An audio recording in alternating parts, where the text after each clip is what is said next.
Quelque chose s'est réveillé dans ce pays. En 2 semaines, la mobilisation contre la réforme des retraites a basculé. Elle était massive, mais aussi prévisible et ronronnante. Elle est devenue spontanée, électrique et pour une certaine frange, violente. Voici comment, en tant que reporter, j'ai vu la rue s'embraser. L'étincelle, c'est le 49.3. Le 16 mars, une assemblée barricadée adopte de force une loi impopulaire. Cet événement cristallise la colère. Je le vois à travers la foule qui afflue au fil de la soirée place de la Concorde. Ce rassemblement est un tournant.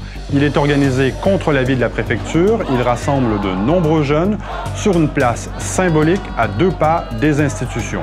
La place est finalement évacuée sous les lacrymos, mais le ton est donné pour la suite. Dès lors, je n'entends qu'une seule chose en manif, défiler d'un point A à un point B, ça ne sert à rien. Emmanuel Macron, par son silence, le prouve chaque jour depuis janvier. Des manifestations sauvages sont donc organisées à Paris et dans d'autres villes chaque soir. Le 18 mars, dans le 13e arrondissement, j'entends des slogans de plus en plus virulents à l'égard du chef de l'État. On dresse des barricades, on incendie les poubelles laissées par les éboueurs en grève.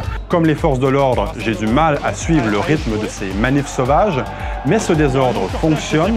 Il récolte un écho médiatique et politique aussi important que des semaines de grands cortèges syndicaux. Dans ce contexte, le maintien de l'ordre retombe dans ses travers. Les images de manifestants poursuivis, matraqués, parfois insultés sont catastrophiques. Dans la rue, la seule présence de la controversée Brave M est perçue comme une provocation. Je sens les policiers et les gendarmes à cran, y compris envers nous, les journalistes. Et dans les manifestations syndicales, les forces de l'ordre, jusqu'ici en retrait, renouent avec des interventions en plein milieu des cortèges. Ce retour à un maintien de l'ordre plus offensif renforce les tensions.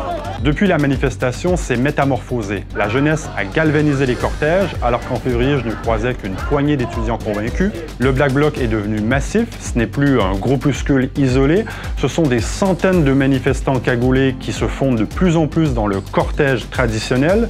Des manifestants pacifiques, étudiants ou travailleurs marchent à leur côté. Bref, les forces de l'ordre font face à une virulence et parfois une violence qui transcende le cortège. Personnellement, je n'avais pas vu cela depuis les Gilets jaunes. Cette radicalisation n'a pour carburant qu'une seule chose, l'intransigeance d'Emmanuel Macron.